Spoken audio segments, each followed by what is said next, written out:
दरबार का घंटा अभी दोपहर की दोपहरी की झुलसी धूप में गूंज रहा था जब खबर उस छोटे से गांव तक पहुंची जहां मुल्ला नसीरुद्दीन रहते थे।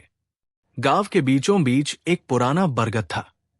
उसकी जड़ें जमीन में गहरे फैली। उसकी डालियां इतनी घनी थी कि सर्दियों में भी उसका साया ठंडक दे देता। पुराने दिनों से लोग कहते थे कि बरगद के पास एक कुआं था और कुएं के पास बहुत समय पहले एक व्यापारी ने अपने खजाने को किसी वजह से छिपा दिया था। सालों से वो कहानियां बस कहानियां ही रहीं। पर अब अचानक किसी ने बरगद की जड़ों के पास मिट्टी खोदते हुए कुछ चमकता देखा और वही चमक खबर बनकर पूरे गांव तक फैल गई। खबर आई तो बहुत से लोग आ गए। कुछ आशावादी किसान थे जो सोचते थे शायद थोड़ी किस्मत उन्हें भी मिल जाएगी। कुछ घनेदार व्यापारियों ने अपनी आंखें चमका ली और कुछ ऐसे थे जिनकी किस्मत इतनी बदली नहीं कि वे बड़े सपने देखें। पर आज मौका देखकर वे भी मुंह लगाकर खड़े रहे। आखिरकार मिट्टी हटाई गई और वहां चमकता हुआ तांबे का एक पुराना संदूक निकला जिस पर महीन नक्काशी थी और लोहे की एक छोटी सी चाबी उसके पास पड़ी थी। 3 लोग सबसे ज्यादा आगे नजर आए जिन्होंने कहा कि खजाना उन्हीं का है। पहले थे हरीराम नाम के एक व्यापारी, सफेद दुपट्टे में सजे, मोती की माला गले में टंगी। उसकी बातों में आत्मविश्वास था। उसने कहा, यह खजाना मेरा है।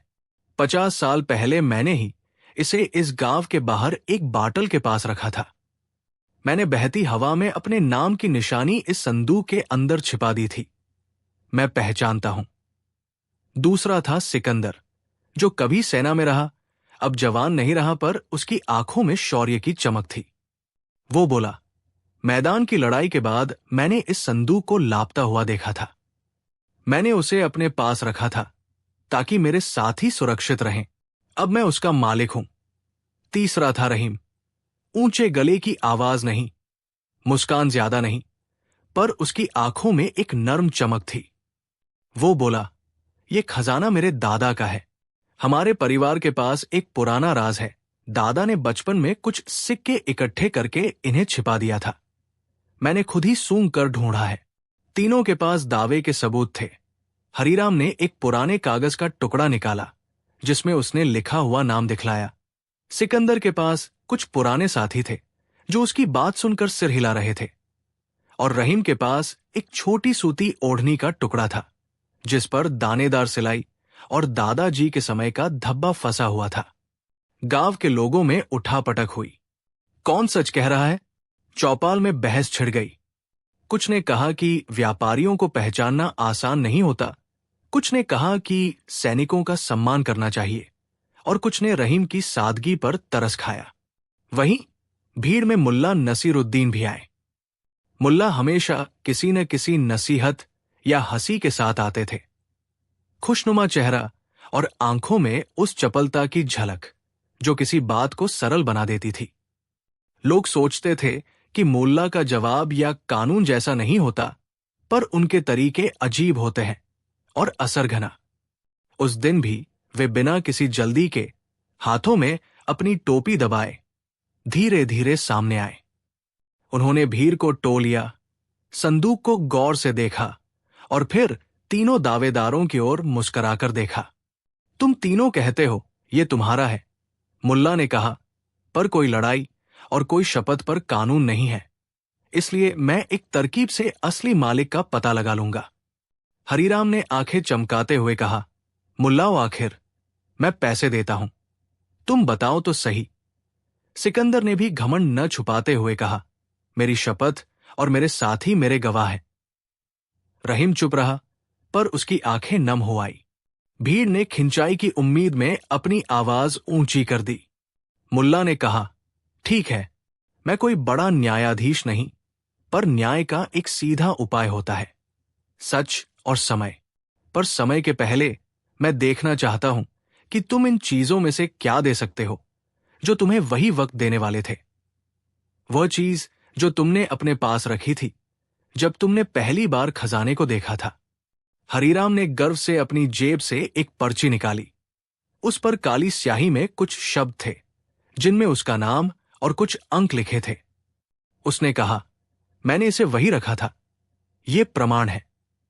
सिकंदर ने तलवार के पीछे से एक छूटे हुए टुकड़े जैसा कुछ निकाला, एक निशान जो उसने कहा कि वो युद्ध के दौरान मिला, और उसने जोर देकर कहा कि वही चीजें उसे खजाने के करीब रहने का अधिकार देती है। रहीम ने चुपचाप अपनी सूती ओढ़नी निकाली और संदूक के पास रख दिया। वो बोला, मेरे पास यही था, यही ओढ़नी थी, दादा की बनी हुई। मैंने उसी सर्दी में चुपके से इसे अपने कंधे पर डालकर कुएं के पास सोया था। तीनों चीजें अलग थी, पर मुल्ला ने एक चौकन्नी निगाह से उन सबको देखा। उसने कहा, मैं इन चीजों से नहीं जान सकता, पर मैं एक बात जानता हूं। असली मालिकों को उनके दिल में ही पता होता है। दिल बताता है कि क्या उसे खजाना बचाने की जरूरत है, क्या उसे उससे कुछ लेना चाहिए, या क्या उसे बांटना चाहिए। इसलिए मैं तुम्हें सबको एक रात्रि के लिए पूछता हूं। तुम सभी इस संदूक को घर लेकर जाओ और रात भर अपने पास रखो। जो कुछ भी होगा वही असली मालिक का संकेत होगा। भीड़ ने हंसी उड़ाई। रात भर? किसी ने कहा, किसी को रात दे देंगे और वही उठाकर भाग जाएगा। पर मुल्ला ने धैर्य से कहा, मैं कह रहा हूं, एक रात। फिर सुबह हम देखेंगे कि कौन सा आदमी उसका व्यवहार बदलता है। अंततः किसी तरह समझौता हो गया। हरीराम और सिकंदर ने अपने साथी बुलाकर कहा कि वे रात भर निगरानी रखें। रहीम के पास ज्यादा साथी नहीं थे, पर उसने कहा, खैर, मैं इस रात को दादा के नाम कर दूंगा। संदूक तीनों के बीच किसी तरह रोजगार हुआ। लोगों ने कहा यह अव्यवहारिक है, पर मस्ती भी थी। अंत में मुल्ला ने कहा, ठीक है, कल सुबह हम सब फिर मिलेंगे। रात अजीब तरह से गहरी थी। हवाएं कम चल रही थी। गांव की झोपड़ी की खिड़कियों से कभी कभी किसी का रोना आता, कभी बच्चे की करह। हरीराम के घर में संदूक की चाबी सोने की थाली पर रखी गई और चौकीदार रखा गया। सिकंदर ने अपने पुराने साथी को संदूक संभालने दिया और तलवार को कुर्सी के पास रखा। रहीम ने संदूक को अपने मां बाप के पुराने कमरे में रखा। उसके घर की दीवारें पत्थर की थी और छत पर नीम के पत्ते रेंग रहे थे। रहीम ने एक छोटा सा दिया जलाया, चुपचाप बैठे रहे और दादा के नोटों को याद करते रहे। वो रात उनके लिए किसी परीक्षा से कम नहीं थी। वे सोच रहे थे कि किस तरह सुबह नतीजा निकलेगा। सुबह हुई और गांव की चौपाल फिर से भरी हुई थी। तीनों के चेहरों पर नींद की छाप थी, पर उनकी आंखें उत्सुक थी। मुल्ला जाने से पहले संदूक के पास गए और बोले, मैंने कल रात तारे गिने, पर तुम्हारे सितारे अपने घर में गिने। चलो देखते हैं कौन असली मालिक है। हरीराम ने पहले हाथ बढ़ाया और चाबी लेकर संदूक खोला। उसके हाथ काम पे नहीं, पर आंखों में लालसा थी। उसने संदूक खोला और सोने चांदी के सिक्कों की झिलमिलाहट ने उसका चेहरा चमका दिया। वो झपाट कर उन सिक्कों को छूने लगा, जैसे किसी पुरानी पहचान को पकड़ लेना चाहता हो। सिकंदर ने भी जल्दी से संदूक खोला, तलवार के हविशान के साथ, जिसे वो आरामदायक समझता था, और उसने सिक्कों को उठाकर गिना। रहीम भी अपने संदूक को खोला, पर उसकी आंखों में कुछ नमी थी। वो झुका और कुछ सिक्कों को धीरे से उठाकर अपने दोनों हाथों में ले बैठा, पर उसने चुपचाप एक सिक्का निकालकर अपने मन में दबा लिया। भीड़ खामोश थी, पर किसी के भी चेहरे पर निर्णायकता नहीं थी। मुल्ला ने ध्यान से देखा। फिर उसने कहा, ठीक है, अब तुम तीनों बताए कि उस संदूक के अंदर क्या था जो तुम में से किसी ने नहीं देखा हो। बताओ, किसी एक वस्तु का वर्णन करो जो तुमको वहां मिलनी चाहिए थी और तुम्हें याद नहीं आई। हरीराम ने कहा, सिर्फ सिक्के थे, बहुत सारे। सिकंदर ने कहा, सिक्के और कुछ आभूषण। रहीम ने अपने होंठ दबाए और फिर धीरे से बोला, एक छोटी सी सीप थी, उसमें कुछ लिखा हुआ था। भीड़ में हल्की फुसफुसाहट हुई। अब मुख्तलिफ बयान थे। मुल्ला मुस्कुराए और जगह जगह लोगों की बातों को जोड़ने लगे। वे जान गए कि कौन सच्चा है या नकली ये सादा सा खेल नहीं बताएगा। पर मुल्ला का अदम्य अंदाज था। वे सीधे रास्ते से नहीं बताएंगे। उन्होंने पहले जांच कर ली कि किसका व्यवहार बदल गया था। हरीराम की आंखें लौ भोजन की तरह चमक रही थी। सिकंदर ने उसे शक्ति का प्रमाण माना और रहीम ने चुपचाप एक सिक्का छिपाया था। वो ही संकेत था। मुल्ला ने कहा, तुम तीनों ने अपने अपने तरीके से व्यवहार किया, पर असली मालिक वही है जो खजाने को पहचानता है। पर उसका सबसे अलग तरीका यह है कि वो उस खजाने में से एक वस्तु को अपने पास रखता है जो उसके अपने परिवार की निशानी हो। वो व्यक्ति जानता है कि ये केवल धन नहीं है, ये यादों का हिस्सा है। रहीम, तुम्हें बताओ कि वो कौन सी निशानी थी? रहीम ने दुविधा के साथ अपनी अंगुली में लगा सिक्का निकाला और आंसू से भरे स्वर में कहा, मेरे दादा ने एक बार मुझे ये सिक्का दिया था और उस पर उन्होंने मेरे नाम की पहली अक्षर खुद उकेरी थी। मैंने ये करोड़ा नहीं कहा, पर जब मैं उस रात संदूक खोला तो मैंने देखा कि एक सिक्के पर वही खरोंच थी जिसे दादा ने कहा था, और मेरा मन कह रहा था कि वही मेरा है। इसलिए मैंने एक सिक्का अपने पास रख लिया। भीड़ में कुछ लोगों ने महसूस किया कि कुछ अजीब है। किसी के पास धैर्य नहीं था और कुछ ने सत्य के संकेतों को समझ लिया। हरीराम ने क्रोध में कहा, यह झूठ है। तुम कैसे कह सकते हो कि वही असली मालिक है? मैंने लिखा हुआ कागज दिखाया था। सिकंदर भी गर्मा गया, पर मुल्ला ने हाथ उठाकर कहा, ताल ठहरो। मुल्ला ने तब जो कहा वह किसी को आश्चर्य में तो डाल दिया, पर साथ ही स्पष्ट भी कर दिया। जब तुम तीनों ने रात में संदूक रखा था, तब किस बल ने तुम्हें उससे अलग किया? किसने संदूक के प्रति अपना व्यवहार बदला?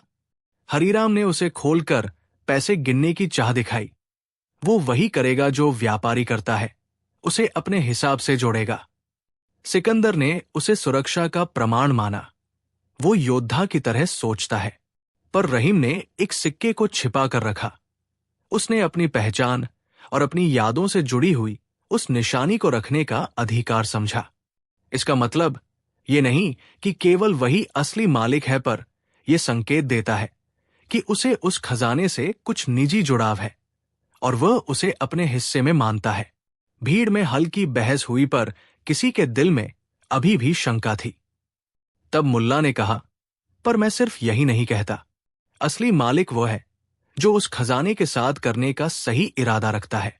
मैं तीनों से पूछना चाहता हूं, अगर तुम असली मालिक हो और तुम वो धन पाओ तो तुम क्या करोगे? हरीराम बोला, मैं व्यवसाय बढ़ाऊंगा और गांव के बाहर मेरी दुकान को बड़ा करूंगा। सिकंदर ने कहा, मैं अपने पुराने साथी और परिवार की जरूरतें पूरा करूंगा और जो युद्ध में साथ थे उन्हें मदद दूंगा। रहीम ने कहा, मैं अपनी बेटी की शादी करूंगा, कुछ लोगों की मदद कर दूंगा और कुछ बचाकर अपने गांव के लोगों की बीमारी और भूख में बांट दूंगा। मुल्ला ने सबकी बातें सुनी और फिर चुपचाप सिर हिलाया। उसने कहा, देखा जाए तो तीनों ही किसी न किसी तरह उपयोग करने का वादा कर रहे हैं, पर जरूरी बात यह है कि असली मालिक वह है जो पहले रखे हुए निशानों को पहचानता है। इसलिए रहीम का दावा दिल के साथ जुड़ा हुआ है। पिछले कुछ पलों में भीड़ में कुछ लोग नाखुश दिखे। हरीराम ने पूरी तरह से असंतोष प्रकट किया और गांव के कुछ लोगों ने उठकर कहा कि न्याय के नाम पर और टेस्ट किया जाना चाहिए। पर मुल्ला ने फिर मुड़कर कहा, ठीक है, हम और भी परखेंगे। उन्होंने आसपास के कुछ लोगों को बुलाया। एक सिक्का की नुमाइश करने वाला मोची, एक जो पुरानी चीजों का मालूम रखता था, और वही बुजुर्ग महिला जो दादा के समय से गांव में रहती थी। वे सभी संदूक के पास आए और हर किसी ने अपने हिसाब से देखा और परखा। मोची ने कहा कि इस संदूक की नक्काशी किसी पुराने राज्य के समय की है। बुजुर्ग महिला ने बोला कि उसने एक बार रहीम के दादा को इस तरह की ओढ़नी दी थी, और एक तटस्थ बूढ़े ने कहा कि उसने ये देखा कि कुछ सिक्कों पर छोटे छोटे निशान होते हैं जिन्हें केवल परिवार ही पहचानता है। धीरे धीरे गांव की राय एक ओर झुकी। रहीम की बात समर्थन मिलने लगी। अंततः मुल्ला नसीरुद्दीन ने फैसला सुना दिया। मैं कहता हूं कि असली मालिक वही है जिसने अपने अतीत की निशानी उस संदूक में पहचानी और अपनेपन की झलक दिखाई, रहीम वही है। हरीराम भड़क पड़ा और सिकंदर चुपचाप खिसक गया। रहीम की आंखें नम थी। वो समझ गया कि लड़ाई में जीत कर उसने अपनी पहचान बहाल की है, पर उससे भी बड़ा दर्द ये था कि उसे गांव की असहमति से जूझना पड़ा। मुल्ला ने आगे कहा, पर मैं ये भी कहता हूं कि खजाना केवल एक आदमी का नहीं हो सकता। ये उन सबका है जिनकी जरूरत उससे अधिक है। इसलिए रहीम, मैं तुमसे वादा चाहता हूं कि तुम जो कुछ खास हिस्सा अपने दादा की निशानी के रूप में रखो, बाकी का एक भाग गांव में उन लोगों में बांट दो जो सच में भूखे और जरूरतमंद है। यही न्याय होगा। रहीम ने बिना हिचकिचाए कहा, हां, मैं ऐसा करूंगा। उसने अपने रखे हुए सिक्के को देखा और फिर बड़ा सौम्य स्वर निकला, मैं दादा की याद के लिए एक सिक्का रखूंगा और बाकी का उपयोग गांव के भले में करूंगा। उसने खजाने का आधा भाग गांव के गरीबों में बांट दिया, खाना, कपड़े और जो जरूरतें थी उनको पूरा करने के लिए। हरीराम और सिकंदर ने यह दृश्य देखा और कुछ शर्मिंदगी से अपने तरीके बदल लिए। हरीराम ने कहा, मुझे भी लगेगा कि मैं अपनी दुकान के लिए कुछ रकम रखूंगा और कुछ लोगों के इलाज के लिए दूंगा। सिकंदर ने भी कहा कि वो अपने साथियों के बीच कुछ हिस्सा बांट देगा और बचे हुए सिक्कों को गांव के मदीने यानी सामुदायिक काम में दे देगा। मुल्ला नसीरुद्दीन ने सबको देखा और कहा, देखो, जब मानवीयता का प्रशासन होता है तो खजाना सही मायनों में अपने मालिक को नहीं ढूंढता, वो अपने उद्देश्य को ढूंढता है। असली मालिक वो है जो उसे सही मायने में उपयोग करे। पर मुल्ला का अंत वक्त पर एक नज्म और था। उन्होंने रहीम से कहा, याद रखना, असली मालिक वही नहीं जो सिर्फ दावा करे, पर वही जो उस दावे के अनुसार जी पाए। कहानी यही खत्म नहीं हुई। समय के साथ रहीम ने खजाने के छोटे हिस्से से गांव में एक छोटी सी पाठशाला और एक कुआं बनवाया। लोगों ने देखा कि बच्चों की पढ़ाई में सुधार हुआ और पानी की समस्या कम हो गई। हरीराम ने अपनी दुकान बढ़ाई, पर उसने भी गांव के मंदिर की मरम्मत में पैसा दिया, सोचकर कि उसकी पहचान अब सिर्फ धनी का नहीं, दातव्य का भी हो। सिकंदर ने अपने पुराने साथियों के लिए एक छोटी पेंशन व्यवस्था सी शुरू कर दी। मुल्ला नसीरुद्दीन, वे सबके बीच में कभी पन्ना बदलने जैसे आ जाते, हंसी बांटते, चुटकी लेते और कभी कभी किसी कठिनाई में समाधान बताते। गांव आज भी वही गांव था, पर लोगों के दिल थोड़े बड़े हो गए थे और कड़ों से फिसलकर हर किसी का भाव सुधरा था। किसी शाम जब मुल्ला बरगद के नीचे बैठे थे और बच्चों ने उनके पैरों के पास गोलियां बनाकर खेल रचा रखी थी, एक बच्चा उनसे पूछा, मुल्ला, असली मालिक कौन था आखिर? मुल्ला ने मुस्कुराकर कहा, असली मालिक? असली मालिक वो था जिसने उस खजाने को अपने दिल की बात समझा, जो उसे पास रखकर भी लोगों को नहीं भूला। बस वही असली मालिक था। बच्चे बुदबुदाए और फिर चहल पहल में खेल में लग गए। मुल्ला ने फिर आकाश की ओर देखा और कहने लगे, और अगर तुम चाहो तो असली मालिक कभी तुम भी बन सकते हो। बस अपने पास रखो, पर जरूरतमंद को भी याद रखना। और इस तरह बरगद के नीचे छिपा वो संदूक केवल एक वस्तु से बढ़कर एक कहानी बन गया। एक ऐसी कहानी जो ये बताती थी कि असली मालिक केवल दावा नहीं, चरित्र भी होता है। और कभी कभी सबसे सरल व्यक्ति, एक शांत सहमी मुस्कान वाले रहीम जैसा, वही होता है जो इतिहास और याद की रक्षा करता है। गांव ने खजाने को देखा, संभाला, बांटा और फिर जाना कि खजाना किसका नहीं होता, वो सबका होता है जिन्होंने उसकी कीमत समझी। दरबार के उस शहर में जहां सरकते पहाड़ों की अंधेरी परछाइयां शाम होते ही हवाओं में मिल जाती थी, एक बड़ा सा किला था। किले के बाहर बाजार चहकता, बच्चे गलियों में पतंग उड़ाते और दुकानदार चिल्ली मारते। अंदर वाले दरबार में सुनामी जैसी हल्की सी हलचल रहती। बादशाह अहमोशान में रहता, मंत्री उसके इर्द गिर्द मंडराते और दरबारी चमचों की तरह उसके ख्यालों के झूले पर झूलते रहते। बादशाह का नाम बादशाह मुहम्मदुल अजमीर था। वो ऊंची टोपी और सुनहरे मोहरों का शौकीन था। उसे लोग बड़े दरबार के बादशाह के तौर पर जानते थे, लेकिन उसकी शान के पीछे एक तनी हुई नाजुक हीनता भी थी। वो हर किसी के सामने अपनी होशियारी का तमाशा दिखाना चाहता था, ताकि कोई उसे टक्कर न दे सके। उसके दरबार में अनुसूचित शान और रुखसारों पर झलकने वाली गर्वीली मुस्कान ने बहुतों को चकित कर रखा था। उस शहर का एक छोटा सा मोहल्ला था, जहां मुल्ला नसीरुद्दीन रहते थे। मुल्ला के पास साधारण कपड़े, एक छोटी टोपी और बड़ी बड़ी बातें थी। नाक में नसीहत का तड़का और मुंह में हंसी की चमक। लोगों का मानना था कि मुल्ला पागल और समझदार के बीच एक सीमा पर रहता है। उसने कई बार चतुराई से लोगों के जाल खोल दिए और कई बार लोगों को बांधकर छोड़ दिया। मुल्ला का दिल बड़ा था, पर उसकी हरकतें अजीब और अनपेक्षित थी। लोग उसे पसंद करते भी और उससे डरते भी थे। एक दिन बादशाह ने एक नया फरमान सुनाया। उसने आदेश दिया कि शहर में जो भी सबसे बुद्धिमान और सबसे चतुर व्यक्ति होगा, उसे दरबार में बुलाया जाएगा, ताकि वो बादशाह के मनोरंजन का कारण बन सके। ये सुनकर दरबारियों में हलचल मची। सबने अपने अपने दिमाग ढोकर बादशाह के समक्ष अपमान और प्रशंसा के लिए कागज कलम चलाए। मुल्ला के बारे में भी अफवाहें बाहर फैलनी शुरू हुई। किसी ने कहा कि मुल्ला अक्लमंद है, तो किसी ने कहा कि उसके किस्से सिर्फ शहर के चौराहों तक ही सीमित है। बादशाह स्वयं भी उल्लास में था।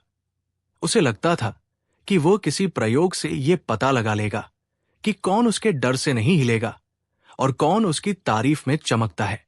और सबसे बड़ा मजाक तो ये था कि बादशाह ने ठान लिया कि जो भी आने वाला व्यक्ति उसे चकरा दे, उसे वो सबके सामने शर्मसार करेगा। वो चाह रहा था कि उसकी सत्ता पर कोई शिकन न आए। मुल्ला ने भी सुना कि बादशाह बुद्धि के नाम पर किसी का परीक्षण करेगा। उसने सोचा, क्यों न थोड़ा खेल खेला जाए। मुल्ला ने अपनी टोपी ठोक कर कहा, ठीक है, आज मैं बादशाह का एक मजाक कर दूंगा, पर मजाक ऐसा कि लोगों को याद रहे। मोहल्ले वाले हंसे, पर मुल्ला ने अपनी योजना में सिर्फ मस्ती नहीं, बल्कि एक सीख भी डाल दी। उसने निश्चय किया कि वो राजा का ऐसा धोखा देगा जिससे बादशाह की अकड़ कुछ पल के लिए टूटे और लोग उसके ईगो का सामना करें। पर मुल्ला न तो क्रूर था, न छलिया का दुर्गुण रखने वाला। उसकी चालें शरारती थी, पर अक्सर न्याय की ओर इशारा करती थी। जब मुल्ला दरबार में पेश हुआ, तो बादशाह ने उसकी उपस्थिति पर भौहें चढ़ा दी। कौन है ये अजनबी? उसने ठसक से कहा। मंत्री झट से मुंह चमका कर बोले, हे बादशाह, ये वही है, मुल्ला नसीरुद्दीन, शहर के शहजादों का कहे जाने वाला चतुर शख्स। बादशाह ने बड़ी गंभीरतापूर्वक उसे देखा और कहा, मैं आज तुझसे पूछूंगा कि बुद्धि किस चीज में है। अगर तू चकता दिखाता है तो सबके सामने तेरा मजाक उड़ा दूंगा। मुल्ला ने एक छोटी सी झपकी ली और मुस्कुराते हुए कहा, बादशाह, मेरे पास कई कहानियां हैं, पर आज मैं तुम्हें एक खेल दिखाने आया हूं। बादशाह को खेल पसंद आया। उसे प्रतीत हुआ कि वो किसी भी खेल में जीत जाएगा, क्योंकि उसकी समझ में हर चाल समाप्त होती थी। दरबारियों ने चारों ओर घेर रखा था। बादशाह ने एक बड़ा सा बैग बाहर निकाला और उसमें सोने चांदी के सिक्के फेंक कर कहा, मैंने इस बैग में कुछ पैसे रखे हैं। जो कोई भी मेरे सवाल का सही जवाब देगा, उसे ये इनाम मिलेगा। पर अगर कोई गलत उत्तर देगा, तो उसे सार्वजनिक रूप से दंडित किया जाएगा। लोगों ने आदर में सर हिलाया। मुल्ला ने शांत स्वर में कहा, ठीक है, पर पहले मैं एक शर्त रखूंगा। बादशाह ने कहा, बताओ। मुल्ला बोला, तुम जो इनाम दे रहे हो, उसे मैं 3 हिस्सों में बांटना चाहता हूं। एक हिस्सा तुम्हारे लिए, एक हिस्सा मेरे लिए, और एक हिस्सा किसी अचिंत्य और तटस्थ व्यक्ति के लिए जिससे बादशाह की मर्जी दूर रहे। यह खेल इस बात की जांच करेगा कि क्या बादशाह दिलदार है या केवल दिखावा करता है। बादशाह को यह बात विरोधाभास में मजेदार लगी। उसने शर्त मंजूर कर ली। उसने सोचा कि वो खेल जीत लेगा और मुल्ला को सबके सामने छोटे कर देगा। मुल्ला ने पहला सवाल पूछा। सवाल कुछ ऐसा था कि सामान्य लोग तुरंत कराते, बताओ बादशाह, अगर तुम्हारे पास सच्चाई और प्रतिष्ठा के 2 बक्से हों और तुम एक ही चुन सको, तो तुम किसे चुनोगे? दरबारियों ने सोचा कि यह सवाल इतना सामान्य है कि जवाब भी साधारण होगा, पर बादशाह ने तुरंत उत्तर दिया, प्रतिष्ठा। ये सुनकर कुछ संघे हुए, पर बादशाह ने उत्साह में कहा, क्योंकि प्रतिष्ठा से मेरी शक्ति बड़ी दिखती है। मुल्ला ने मुस्कुराकर कहा, ठीक है, दूसरा सवाल। अगर प्रतिष्ठा तुम्हारे पास है पर लोगों का भरोसा नहीं, तो क्या तुम खुश रहोगे? बादशाह का चेहरा लाल हो आया। उसने कहा, मैं खुश रहूंगा, क्योंकि प्रतिष्ठा सच्ची या झूठी से बड़ा फर्क नहीं पड़ता, दिखना जरूरी है। मुल्ला का चेहरा और भी अधिक शांत हो गया। उसने दरबार को देखा और कहा, अच्छा, तीसरा सवाल। क्या तुम अपने राजा की गरिमा बचाने के लिए किसी को बेवकूफ बना लोगे? बादशाह ने गली कहा, है क्या सवाल? कौन ऐसा करेगा? मैं न्याय करता हूं। मुल्ला ने कहा, ठीक है, तब बताइए। अगर तुम्हें आज पता चले कि किसी ने तुम्हें धोखा दिया है और तुम उसके मुंह पर तमाचा मारकर सबको दिखलाना चाहते हो, तो क्या तुम पहले सत्य नहीं जानना चाहोगे? बादशाह ने भारी स्वर में कहा, मैं अपनी मर्यादा बचाऊंगा।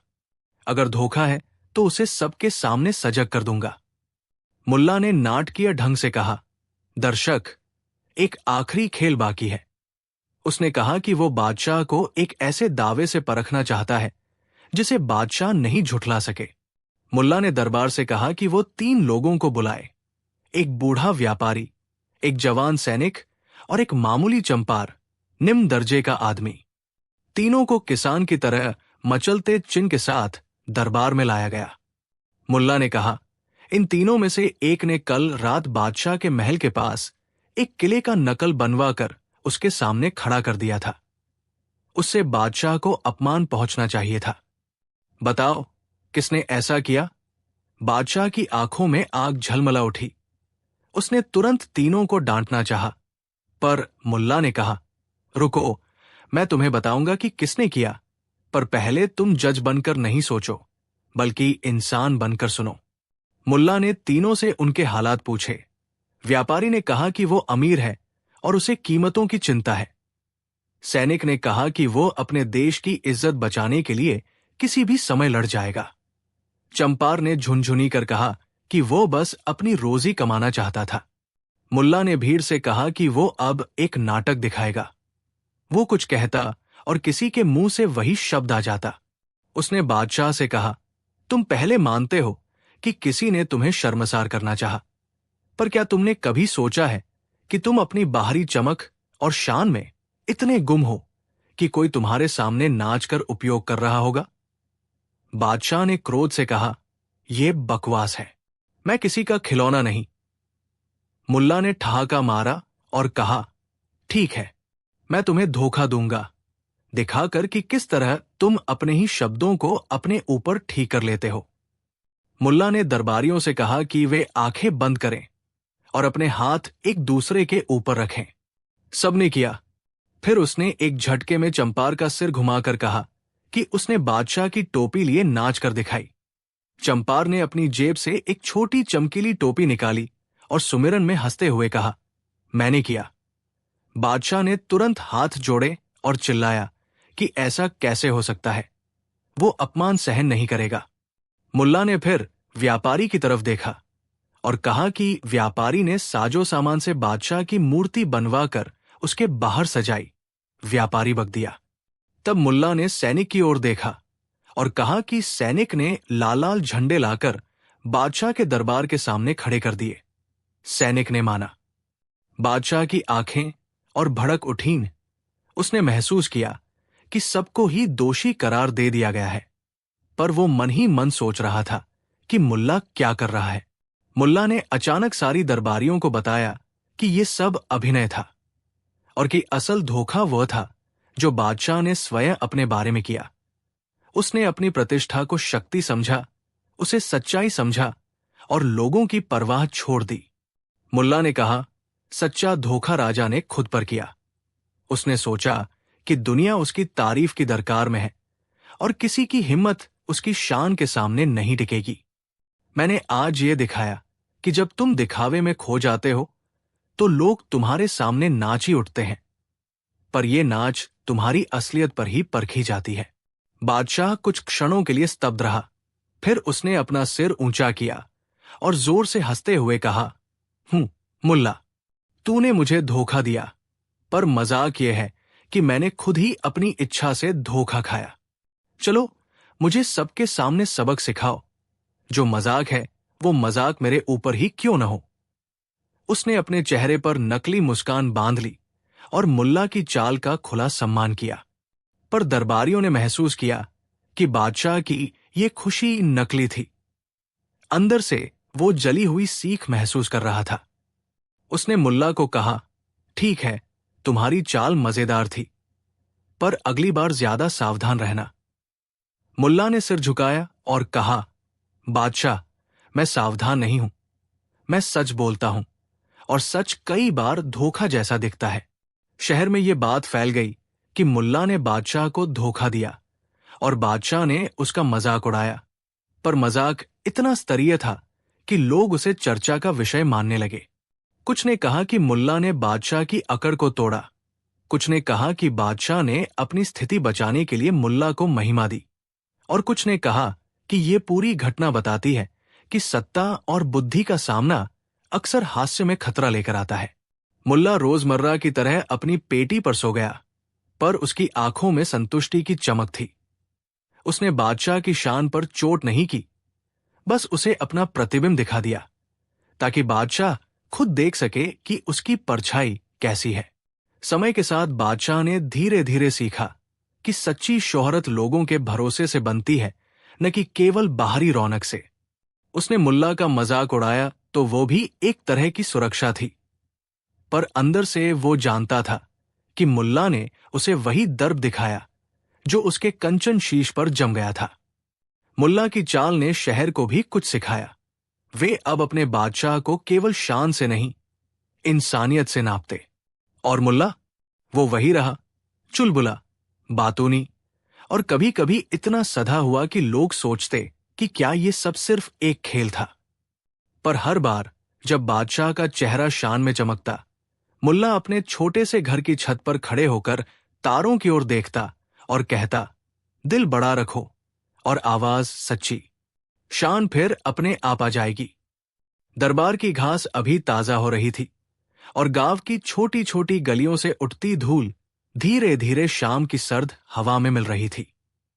उस गांव में जहां हर घर की कुतिया शाम को अपने बच्चों को बुलाने जैसी आवाज में भौंकती, वही एक नंबरी सा आदमी रहता था, मुल्ला नसीरुद्दीन।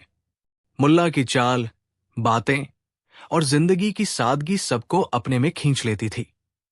लोग कहते थे कि मुल्ला पागल है, कुछ कहते थे कि वो बड़ा समझदार है, पर जो भी था, उसकी हरकतों में एक अजीब सी सच्चाई और मजाक भर जाता।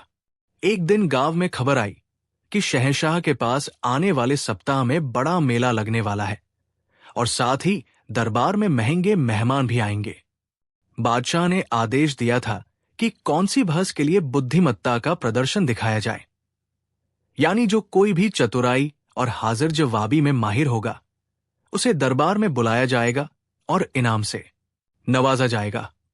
ये सुनते ही शहर वासियों के दिलों में उत्साह और थोड़ी सी घबराहट दोनों छा गई। दकियाने, ठेले वाले और दुकानदार सब सोचने लगे कि क्या वे भी किसी तरह नाम कमाने का मौका पा सकते हैं। मुल्ला के दोस्त, जो अक्सर उसे उपहास में लेते थे, कहने लगे कि किसी मूल्य के लिए मुल्ला भी दरबार की शोभा बढ़ा देगा। मुल्ला ने भी सुना और मुस्कुरा दिया। उसे दरबार के तमाशों से खेल खेल में कुछ कहना अच्छा लगता था, पर मुल्ला कोई आम जोगी या घमंडी बुद्धिजीवी नहीं था। वो छोटी बातों में बड़ी सच्चाई ढूंढ लेता और उसकी हंसी में अक्सर किसी के दिल को चुभने वाला जवाब छिपा होता। उसने सोचा कि अगर उसे बुलाया गया तो वो कुछ अलग करेगा, ऐसा कुछ जो केवल बुद्धिमत्ता नहीं बल्कि इंसानी स्वभाव की पोल भी खोले। समय आया, दरबार का पेच एकदम ठीक किया गया था। सोने की परछाइयां, मीनारों की झिलमिलाहट और लोगों की गूंजधारियां। बादशाह एक ऊंचे सिंहासन पर बैठे थे। उनके मुकुट पर मोती चमक रहे थे और उनकी आंखों में उस घमंड की चमक थी जो किसी भी चुनौती का सामना करने को उत्सुक रहती। मंत्री, कवि, गृहस्थ और भी कई लोग दरबार के समीप तैनात थे। बहाने बनने लगे कि आज दरबार में कौन सा बड़ा खेल खेला जाएगा। मुल्ला को भी बुलावा गया। वो अपने पुराने कपड़े पहनकर आया, टोपी पर थोड़ी खरोंचे, जूते जमीन दिखा रहे थे और चेहरे पर वही शांत सी मुस्कान थी जो बच्चों को हमेशा अजीब सी सहजता देती।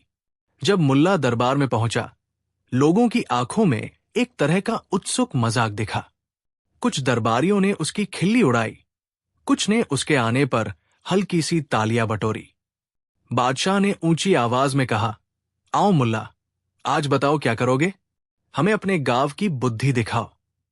मुल्ला ने झट से देखा, फिर धीरे से बोला, बादशाह, अगर आप चाहें तो मैं आज आपको एक बड़ा खेल दिखाऊं, पर वो खेल कुछ अजीब होगा। मैं वो करूंगा जो किसी के दिल में न समझ आए, पर उसके पीछे एक कारण होगा। बादशाह ने कहा, बात बताओ, लेकिन ध्यान रहे यहां छल और धोखे की अनुमति नहीं। जो भी करे वो सबके सामने हो। मुल्ला ने सिर हिलाया और कहा, ठीक है, जो भी मैं करूंगा सबके सामने ही होगा। दरबारियों में एक हल्की सी फुसफुसाहट हुई। मुल्ला ने कहा कि वो पहले आज के हालात का निरीक्षण करना चाहता है और एक छोटी सी सैर के लिए बाहर निकला। लोग हैरान हुए, दरबार क्यों बाहर निकलता? पर मुल्ला का कोई जवाब नहीं था। वो बस चलता रहा, बाजार की ओर गया, गायों के घाट के रास्ते से गुजरा और एक कोने में जाकर बैठ गया जहां शहर का गोबर इकट्ठा होता था। वही जगह जहां लोग गंदगी और बू से बचते थे और जहां पर अक्सर बच्चे खेलकर थक कर बैठ जाते थे। वहां उसकी नजरें कुछ देर कुछ स्थिर सी रही। पास ही कुछ नौकर और एक चंचल बुद्धि दरबारी भी गहरी बातचीत कर रहे थे। वे बात कर रहे थे कि किस तरह बादशाह की शोहरत और निर्बलता में से कौन सा हिस्सा लोगों को ज्यादा आकर्षित करता है। किसी ने कहा कि लोग शोहरत देखते हैं, कोई बोला कि सेवाएं महत्व रखती हैं, कोई कहता कि लोग बस मजेदार किस्से सुनना चाहते हैं। मुल्ला ने बस मुस्कुराकर उनकी बातें सुनी। फिर उसने अचानक कुछ ऐसा किया जिसने वहां खड़े लोगों की आंखें चौड़ा कर दी। उसने झट से अपने हाथ कसकर गोबर का एक छोटा सा गोला उठाया और बिना झिझक उसे मुंह के पास ले गया और खा लिया। पहली प्रतिक्रिया तो सबकी शर्मिंदगी और सांस थम जाना था। गोबर को खाने का विचार ही कितना घिनौना और अजीब था। लोग चौंक पड़े, कुछ ने तो उल्टी करने की कगार पर आंखें बंद कर ली। बच्चे ने उठकर रोना शुरू कर दिया। दरबारी और नौकरों के चेहरों पर चौंकाने वाला हास्य भी उभर आया। कुछ हंसे, कुछ चिल्लाए कि ये पागलपन है। कुछ लोग दूर हट गए और कोई ये सोचकर सहम गया कि मुल्ला पर शायद कोई बीमारी छाई है। पर मुल्ला ने आंखें न चमकाई, न अजीब प्रतिक्रियाएं दी। उसने बस धीरे धीरे गोबर निगला और एकदम शांत स्वर में बोला, ये जो आप सब हंस रहे हो, क्या आप जानते हो कि लोग आप में क्या देख रहे हैं? दरबारियों की हंसी अचानक ठहर गई। उन लोगों ने सोचा कि ये कोई स्टंट है। पर मुल्ला ने फिर कहा, आप सब हैरान हो रहे हो कि मैंने गोबर क्यों खाया, पर मैं बस ये दिखाना चाहता हूं कि हम अक्सर वही करते हैं जो दिखता है। यदि बादशाह चमकता है तो हम उसकी तारीफ करते हैं, यदि कोई गरीब गीला है तो हम उसे तिरस्कृत करते हैं। पर असलियत वही है कि सभी लोग मानवीय जरूरतों से जुड़े हैं, चाहे वे राजा हो या चंपार। मुझे ये देखना था कि अगर कोई ऐसा करे जो सभी की नजर में घृणित समझा जाता हो, तो आप कैसी प्रतिक्रिया देंगे? आप हंसोगे, शर्माओगे या सोचोगे कि इस पीछे कारण क्या है? दरबारियों ने मिलकर कहा कि ये सब बहाना है, मुल्ला के पागलपन का बहाना। कुछ ने कहा कि उसे पकड़कर दरबार ले जाया जाए। तब मुल्ला ने कहा, ठीक है, आप लोग जो चाहो करो, पर आज शाम को जब मैं दरबार में लौटूंगा, मैं आप लोगों के सामने एक प्रश्न रखूंगा, और वो प्रश्न उन सभी का होगा जिन्होंने अब तक हंसी उड़ाई है। दरबारियों में ताज्जुब की लहर दौड़ी। क्या प्रश्न होगा? किस तरह का जो हर उस हंसी की जड़ खोले? वो शाम आने पर मुल्ला वापस दरबार पहुंचा। बादशाह अपने सिंहासन पर बैठे थे और दरबार की चमक अपने पूरे शबाब पर थी।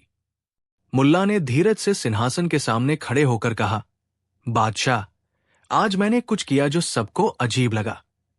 मैंने गोबर खा लिया। दरबारियों की हंसी की गूंज फिर उठी। एक मंत्री बोला, यह तो अपमान है। क्या तुम जानते भी हो कि तुमने क्या किया? मुल्ला ने मुस्कुराकर कहा, हां, मैं जानता हूं, पर मुझे यह देखने की इच्छा थी कि आप लोगों की हंसी के पीछे असल में क्या है। बादशाह ने अपमानित होकर कहा, तुम अपने काम से क्या सिखा रहे हो? तुमने मेरे दरबार की मर्यादा को ठेस पहुंचाई है। मुल्ला ने आंखें मिलाई और कहा, बादशाह, मैं मर्यादा की परिभाषा पूछ रहा हूं। क्या वो केवल उस चीज का नाम है जिसे हम चमक और शोहरत से जोड़ते हैं? आप कहते हो कि मर्यादा आपका मुकुट है, पर जब आपने दरबार में उन लोगों को दंडित किया जो आपकी बातों से सहमत नहीं थे, तब क्या आपने उनकी मर्यादा को नहीं छीना? बादशाह गुस्से में लाल हो उठे पर चुप रहे। दरबारियों की प्रतिक्रिया में अब अलग अलग आवाजें उठ रही थी। कुछ ने कहा कि मुल्ला का काम शर्मनाक है, कुछ ने कहा कि शायद मुल्ला का कोई उद्देश्य है, और कुछ चुप थे। मुल्ला ने उस चुप्पी का फायदा उठाते हुए कहा, मैं नहीं कहता कि मेरे तरीके सुंदर हैं, पर क्या आप जानते हैं कि जब मैं गोबर खा रहा था तो गांव के लोग कुछ और सोच रहे थे। किसी ने कहा कि मैंने भिखारी का खाना खाया, किसी ने कहा कि मैंने पाखंड को उजागर किया, और कुछ तो ये सोच रहे थे कि मैं सच में पागल हूं। पर किसी ने नहीं सोचा कि ये मेरे द्वारा किया गया प्रदर्शन है, एक तरह का आईना है जो आपकी हंसी और आपकी तिरस्कार को दिखाता है। बादशाह ने कहा, तो तुमने हमें आईना दिखाया, पर हमें शर्मिंदा करने की जरूरत क्यों थी? मुल्ला ने कहा, जब हम दूसरों को नीचे दिखाते हैं, हम खुद उठते नहीं। आप अपनी टोपी ऊंची रखते हो, पर आपकी आंखों में डर भी है। आप डरते हो कि जो आपकी निंदा करेगा वो वापस आपकी कमजोरी दिखा देगा। मैंने सिर्फ इतना किया कि आपकी उस कमजोरी पर चोट कर दी ताकि आप उसे देख सकें। बादशाह की सिसकियां मौन बनकर रह गई।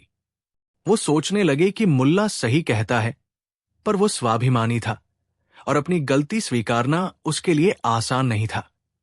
फिर मुल्ला ने आगे कहा, बादशाह, आज की आपकी शान और बादशाहत को देखकर मैंने सोचा कि क्या आप उन लोगों की मदद करते हो जिन्हें लोग अनदेखा कर देते हैं?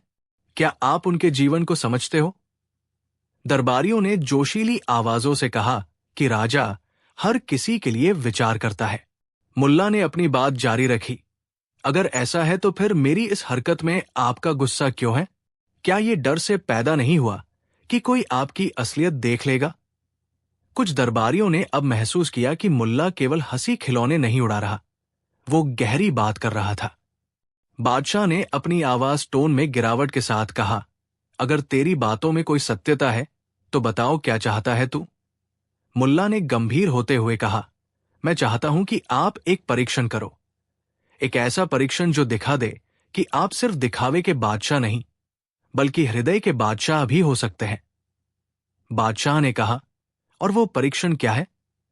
मुल्ला ने प्रस्ताव रखा कि अगले हफ्ते शहर के बीचों बीच एक बड़ा सार्वजनिक भोज रखा जाए, जिसमें राजा स्वयं कुछ भोजन और पानी गरीबों को दे, और साथ ही वो अपने दरबार के कुछ दरबारियों को भी वहां भेजे ताकि वे खुद देखें कि जब लोगों को सम्मान मिलता है तो उनका व्यवहार कैसा होता है। सभी ने सोचा कि यह सरल मांग है, और बादशाह ने, जो कभी भी जनता के समक्ष अच्छा दिखना चाहते थे, तुरंत हाँ कर दी ताकि उनके चेहरे पर राजसी चमक बनी रहे। आयोजन की तैयारी शुरू हो गई। मुल्ला ने गांव वालों को बुलाया और कहा कि वो स्वयं खाना बनवाने में मदद करेगा। उसने उन गरीबों से भी कहा कि वे अपनी जरूरतों के साथ आएं और अपने अनुभव साझा करें। अगले हफ्ते शहर का मुख्य चौराहा भर गया। राजा की अंगरक्षक, मंत्री और कई दरबारी वही खड़े थे। लोगों के चेहरों पर आशा और थोड़ी सी हिंट थी कि आखिर क्या बदलेगा। बादशाह ने मंच पर आकर भाषण दिया कि आज से वे गरीबों की सेंसिटिविटी को समझेंगे और कानूनों में सुधार लाएंगे। लोगों ने तालियां पीटीं। फिर बादशाह की ओर से खाना लगने लगा और असल में कुछ लोगों को भोजन मिला। पर यह भी देखा गया कि कुछ दरबारियों ने खुद को ऊंचा दिखाने के लिए व्यंजन चुन चुन कर उठा लिए और गरीबों के हिस्से को कम कर दिया। कुछ दरबारी वही रहे जो दिलदार थे। उन्होंने सत्य में बांटने का काम किया, पर कुछ ने केवल दिखावा किया और फिर खुद ही दूसरों की जरूरतों पर नजर मुड़ाकर वापस चले गए। मुल्ला ने ये सब देखा और मुस्कुरा दिया। उसने महसूस किया कि उसकी छोटी सी हरकत ने कुछ लोगों के दिल की पोल खोल दी थी। कुछ दरबारियों ने शर्मिंदगी महसूस की और बदले में दान दिया, पर कुछ ने चुप्पी बरत ली और वही पुरानी शान में लौट आए। ये सभी मिलकर दिखा रहे थे कि केवल एक मजाक या एक नाटक से कोई बड़ा परिवर्तन नहीं आ सकता, पर कम से कम लोगों के मन में सोचने की लकीर तो खींची गई थी। समय बीता। लोग बहस करते रहे कि मुल्ला ने क्या सही किया या क्या गलत। कुछ कहते कि उसने अपमान किया, कुछ कहते कि उसने सत्य दिखाया, पर मुल्ला को इन बातों से कोई लालन पालन नहीं था। उसे बस ये देखना था कि लोग किस तरह के कतरे बनकर जिंदगी जीते हैं। उसने अपनी सादगी में यही संदेश रखा कि हम सभी इंसान हैं, राजा हो या चंपार, और जो चीज हमारे लिए घृणास्पद है वो किसी और के लिए जीवन का अहम हिस्सा हो सकती है। उसने लोगों के भीतर की हंसी और शर्म की परत दोनों को एक साथ जगाया, और ये बात सबसे जरूरी थी। कई महीने बाद उसी गांव में जब एक बच्चा किसी बात को लेकर रोया तो लोगों ने देखा कि मुल्ला फिर वहां था, पर यह बार वो सामान्य था। बच्चों के साथ खेल रहा, बूढ़ों की चाल देखकर उनकी मदद कर रहा, और बीच बीच में कोई हंसी छिड़क रहा था। किसी ने उससे पूछा, मुल्ला, अब तुमने क्या सीखा? मुल्ला ने चुटकी लेते हुए कहा, सीख? मैंने तो बस एक बात जानी कि लोग जो दिखता है उसी को स्वीकार कर लेते हैं, पर असल में जो मायने रखता है वो इंसानीज है, और यदि तुम उसे पहचानो तो तुम्हें किसी गोबर की जरूरत नहीं पड़ेगी। लोगों ने ठहाका मारा और बच्चा भी खिलखिला उठा। कहानियां पुराने शाहीनों की तरह गांव में फैलती रहीं। कुछ लोग ये भूल गए कि मुल्ला ने गोबर क्यों खाया था, पर अधिकांश ने उसे याद रखा, और याद रखने की वजह थी कि उस दिन दरबार में जो हुआ उसने लोगों के भीतर की झिझक और दिखावे की पोल खोल दी थी। बादशाह ने भी समय के साथ कुछ बदलते उपाय किए। उसने दरबारियों को लोक न्याय का हिस्सा बनाने की कुछ योजनाएं लागू की, पर क्या वो पूरी तरह बदल गया, ये कहना मुश्किल था। कुछ अच्छे लोग उसके दरबार में आए और कुछ पुराने उच्चरूत रहने वाले चुपचाप पीछे हट गए, पर कम से कम वे लोग जो उस दिन उस भोज में जुटे थे उन्होंने कुछ सोच बदल ली थी, और वो सोच किसी बड़े बदलाव की शुरुआत बन सकती थी। कहानी का असली फल ये नहीं था कि कोई एक दिन में बदल गया, बल्कि ये कि एक छोटा सा अजीब सा कर्म, मुल्ला का गोबर खाना, लोगों के दिमाग में एक राग छोड़ गया। उन्होंने सीखा कि हम जो दूसरों पर हंसते हैं वो कभी कभी हमारी अपनी कमजोरी का परावर्तन होता है, और जो हम दूसरों के लिए घृणित मानते हैं कभी कभी वही उनके जीवन का एक हिस्सा होता है जिसे मिटाने से ज्यादा समझने की जरूरत होती है। मुल्ला ने उस दिन दरबार को हंसी में डुबो दिया, पर हंसी के साथ उसने लोगों को उनकी आत्मा का आईना दिखाया, और आईना अक्सर कड़वा होता है पर साफ भी। वर्षों के बाद जब मुल्ला की कहानियां गांव के चौपालों में सुनाई जाती, बच्चे हंसते हुए कहते, याद है वो दिन जब मुल्ला ने गोबर खा लिया था? बूढ़े लोग सिर हिलाते और कहते, हाँ, और याद रखना कि उस दिन से हम कुछ ज्यादा सोचने लगे थे। मुल्ला वो वही मुस्कुराता चेहरा लेकर गली गली घूमता रहा। उसने कभी नसीहत देने का दावा नहीं किया, पर जब लोग जरूरत में पड़ते तो वही पहला आदमी बनकर हंसता हुआ सामने आ जाता। उसकी ये अजीब परंपरा, वह दिन और उसकी सीख सब मिलकर गांव की याद में एक मुलायम पेच छोड़ गए जो लोगों को बार बार अपनी मानवता पर सोचने के लिए उकसाता। और इस तरह मुल्ला नसीरुद्दीन ने एक दिन गोबर खाकर लोगों को हंसाया और सोचने पर मजबूर किया। दरबारियों की हंसी की गूंज दरबार की दीवारों तक पहुंची, पर कुछ आवाजें दिल तक भी पहुंची। ये छोटी सी घटना बनी एक कहानी जिसे गांव के लोग एक एक कर सबको सुनाते रहे, हंसी के साथ, सीख के साथ और कभी कभी एक नजर में शर्म के साथ।